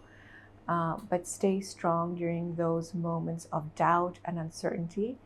And I really believe that one of the biggest superpowers that each one of us can access is dua, is the power of prayer. So, ask God that, this is part of my journey towards you. So make it easy for me. Don't forget about the power of prayer. That's one, whether it's in the middle of the night or the middle of the day, talk to God, have that relationship. The second is have allyships, right? So in your network, lean on people who, whether they do hijab or not, who support you in your decision, truly support you, not just kind of behind your back or whatever, but are really there for you. The words that we say to ourselves, I do know how much they impact our actions. The way we talk to ourselves about anything, about the way we look, about our potential, about our beliefs, no matter what it is, the way we talk to ourselves actually impacts our future. Our entire future depends on it. So I was so scared to even contemplate the idea inside my mind to take it off. But what made me cry so much during that period is that I knew this is the direction I was taking. That if I waited long enough and fed into these ideas inside my head long enough, the next step would be telling myself that I don't believe in this. Why am I putting it on? It's not my choice. Why do I have it on? Which I know are only thoughts that are like sourced from the shaitan. I don't believe in that. Truly, I don't believe in that. No matter how the beginning of my story was. And so I think reminding myself exactly that it's my choice every single day, that it doesn't matter how it started. It just matters what I do now. And reminding myself what I believe in. Do I believe this is fard? Yes. Do I have any doubts that this is fard? Not at all. So it's just a matter of coming to terms with that and letting myself let go of any negative past that was associated to that, because I was doing fine up until I was reminded by circumstantial life things that this wasn't my choice. You know what I mean? I'm trying not to emphasize the sadness that comes with it, and trying to always empower myself, focusing on myself and what I enjoy doing, and trying to surround myself with people that look like me, like hijabi modest, and it helped. It really helped. There's this girlhood that I really forgot about, because we're both giving feedbacks in a way that we both understand each other, because we're both hijabi modest girls, so we know what we're gonna do. If we wear a blouse, لازم نلبس عليها undertop اسود ولا أبيض, hijab أبيض ولا أسود. When it comes to fashion, when it comes to getting moving outside the house, stepping outside the house. Okay, now I feel like I have a companion that relates to me and reflects me in a way, and this is slowly healing me. And alhamdulillah, it's not like I went out there to look for this friend or group of friends. It's more of subhanallah, at the right time God knew what I needed, because I felt so alone, like the past year. And now slowly I'm trying to be more mindful, sitting alone with myself, not being too harsh on myself. It's discipline, you know. It's not a motivation, because like, you know how they say like you can't be motivated every day, but discipline is where it takes you places. When it comes to like following a regimen, like following, like going to the gym. So I think discipline is the biggest factor that I had and I still have in my life about the hijab and being modest. Of course, like I feel pretty some days without hijab, but like discipline, okay. I think since then I haven't been shaken. Hijab is something that Allah wants women to wear. And I've always kept it separate from everything else. Allah wants me to wear hijab. Allah wants me to pray 5 times a day. Allah wants me to go to Hajj. Allah wants me to speak good. Everything is independent from the other. Like, I don't connect this. So I need to be praying 5 times a day to wear the hijab. So if I'm not praying, oh look, my iman's really low. Now I'm going to take off the hijab because I'm not a good Muslim. So that has helped me. So if I'm not praying, as like the quality of my prayer is not as good as before, that has nothing to do with my hijab. That's my personal experience. And I need to improve my prayer. So when it comes to your hijab as well, like if you're not praying, there will be people that will say, oh my gosh, she doesn't even pray 5 times a day, but she acts like a good Muslim and she's still wearing hijab. It's not relevant. Never in my head did I ever feel like, oh, I'll take it off, you know? It was always like I will work around making myself feel comfortable with it. There's something much bigger waiting for me in my other life, you know? Like, it was just, what am I gonna do to make it better? But taking it off? Nah, girl, not an option. My relationship with God was the most important to me, and I always felt like that was overpowering any other feeling I had. In terms of the way I felt was, I'm already a step ahead. So, and I know that yani, I'll be messing up in a lot of things in my life because I'm a human being. It's completely fine. So if I'm able to do one thing and I was able to do it at such a young age, then why would I take a step backwards? You don't want to disappoint your parents. So to me, that's exactly how I view my relationship with Rabbana. Like, it's not out of course I fear, but it's not out of fear, it's out of love mostly. Like, the way I view it is just love and love and love. Like, it's a relationship to me that's primarily based on love. And you don't try to seek being perfect. Because when you do that to yourself, you're hurting yourself. You're not perfect. You're not meant to be perfect. You're a human being and you're meant to make mistakes every single day of your life. This is how Rabbana created us. Don't put unrealistic expectations of, oh my God, I can't do this because I'm a hijabi and I need to act a certain way and I need to be a certain way. No. Never do that. Like, of course you try to do everything. And you try to live your life the way that you should in a righteous way وكل حاجة, بس يعني don't hold yourself back from things that you want to do because of your hijab, because that is gonna make you hate it. It's gonna make you eventually feel like, I don't want to live up to this expectation. It's not because you put on the hijab, you're some kind of, I don't know, messiah, you know? Like, you're just a normal person. Enjoy your life, genuinely study, travel, work, be with people you love. You can do it all. If they're struggling with it, then it's already something that they desire to some extent. So I would find a way for them to maybe have a conversation around reconnecting with their why for being on this path, and just grow that, inculcate and nurture that. It's the same analogy that people give for like, oh, I'm not going to pray until it's like I have all the khushu. You're never going to have all the khushu in the world ever. It's a constant journey. And so hijab, you know, one day you'll do it this way, another you do it that way, and it'll just evolve. And let it evolve. Hopefully it won't devolve, and it might also devolve, but until overall it'll be a positive upward trend. There are years or months where I feel really connected.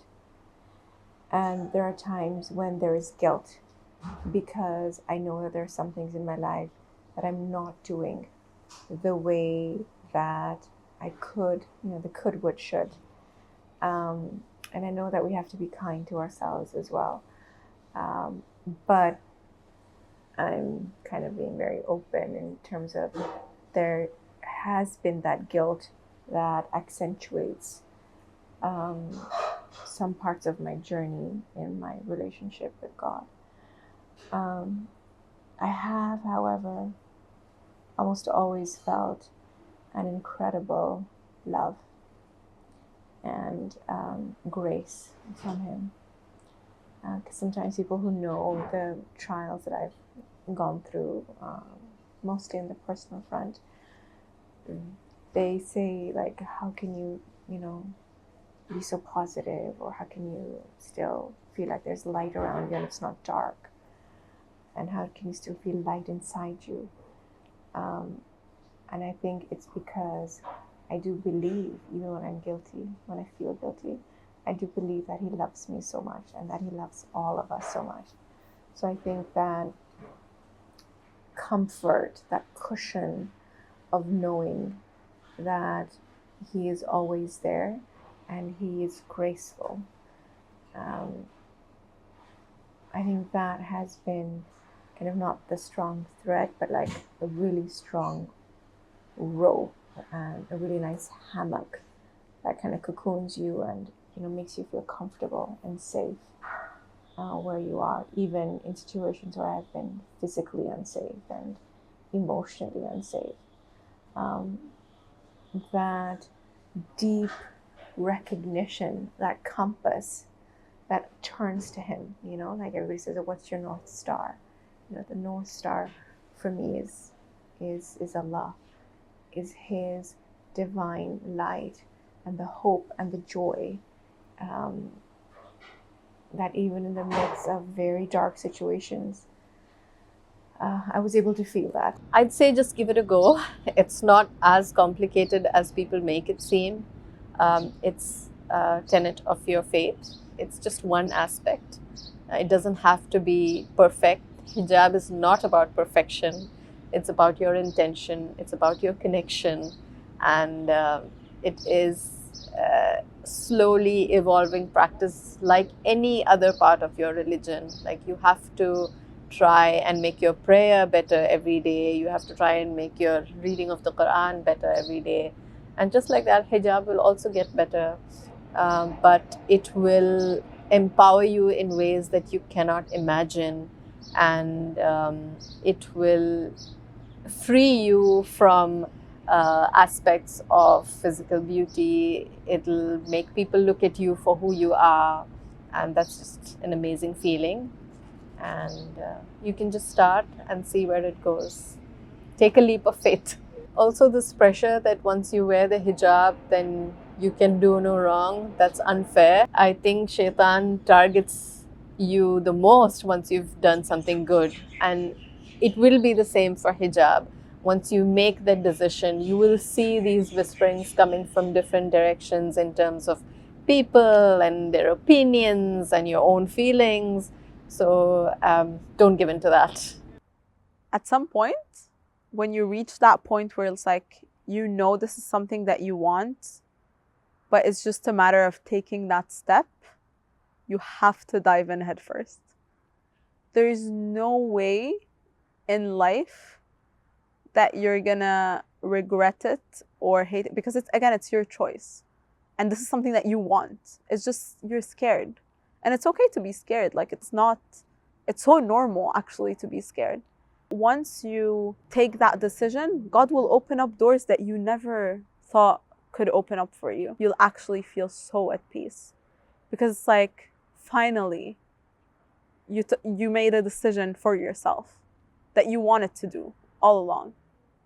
And finally, you're like detaching yourself from what everybody's saying, from any consequences that could be scary. So I really think just head first. I think people need to be more patient with themselves, because it's okay to question. Like, we're human beings. It's okay to question. Faith is not something that is steady. Like, it goes up and down. It goes up and down with your prayers. Why wouldn't it go up and down with your scarf? Don't get so much in your head that you convince yourself of things that aren't true. Because you hear that a lot, where like some women reach a point where they're trying so hard to convince themselves that, or that the hijab isn't a fard, or that, I don't know, society made it up in the 80s. It's so much easier to want to take it off and go back on it without taking it off than to take it off and circle back and put it back on. So I would really say that if you ever reach that point where you're on the edge of taking it off, hold on as much as you can. Talk to yourself differently, because the way we talk to ourselves is what makes the difference. If I keep telling myself that this is something I'm forced into, that's why I don't like the word forced. If I keep telling myself that it's something that I'm forced into, I'm actually gonna hate my life. And why would I want to do that when it's something that I believe in, that I choose? So it doesn't matter. It doesn't matter all the bad stuff that are associated to it in your past, or whatever happened, like, that could have impacted the way you view the hijab. Bring it back to the source, which is God. And that's all that matters. Not that it matters to God in any way, shape, or form. By the way, it doesn't impact God at all for us to wear the hijab or to not wear the hijab. But God created this world, created its rules, created the people in it, knows exactly how we think, knows exactly what's going to go down. And so when God tells you that this is something that you need to do, then you need to do it. Whether or not you understand its meaning in this life. You don't have to be perfect to be wearing the hijab. The hijab is not for like perfect little angel girls. Like, that's not how it is. The hijab is what I want to represent. I want to be a person who doesn't let myself like go out of God's path. I want to be a person who doesn't value looks over what's really inside, what really matters, what our religion like bases entire judgments. Like, God is gonna base his judgment on us, not on how we look. It's gonna be on what's on the inside. So if you're here on this earth so busy with how you look, what are you gonna have to show him later on in life? When in the afterlife? You're gonna have nothing to show because you were so busy focusing on something that didn't matter at all. It does remind you that this is not where your value lies. You're always gonna overthink it. Like, it can go on forever. Like, the overthinking doesn't stop. Social media trends, fashion, celebrities, whatever is going on is never gonna stop. So, but the only thing that will like change is by taking this decision, and things around you is gonna change. Is phenomenal to me, because you would never underestimate God's plan and God's work when it comes to like harfiyan, like switching things in your life and moving pieces that you never thought would move, and how it might affect your nafsiyya, like this alone. Just like, I want to like always remind them, like, it's gonna be okay. Struggling with it, I understand them. It's completely valid, and it's just to always go back to your faith and always go, like, sit with yourself. Why did you wear it in the first place? What was the reason? You need to focus on the positives. I would always tell them to like literally sit with yourself, because this reflection alone makes you grounded with yourself. She said that everything of quality comes with consistency and time. So make sure you do that and you don't go to extreme measures. And if you do go to extreme measures, you'll make extreme decisions, And I think that advice has stuck with me for the past 10 years. That I need to be consistent, and I'm going to make slow changes, small but consistent. Study your religion, and study the attributes of Allah and the names and attributes of Allah subhanahu wa ta'ala. Maybe go exactly the way I went and listen to the tafsir of Quran. Once you have decided, understand that it's a process, that you're not going to be perfect the moment that you decide to wear the hijab, and don't put that pressure on yourself that I need to be perfect now. So if you wear the hijab and you're still not praying 5 times a day, that's fine. Focus on yourself and not others. And you know that Allah sees the struggle, and He knows that it takes time. Anything that comes dramatic, like very quickly, will also go away as fast as it came. but anything that is built up through hard work will remain.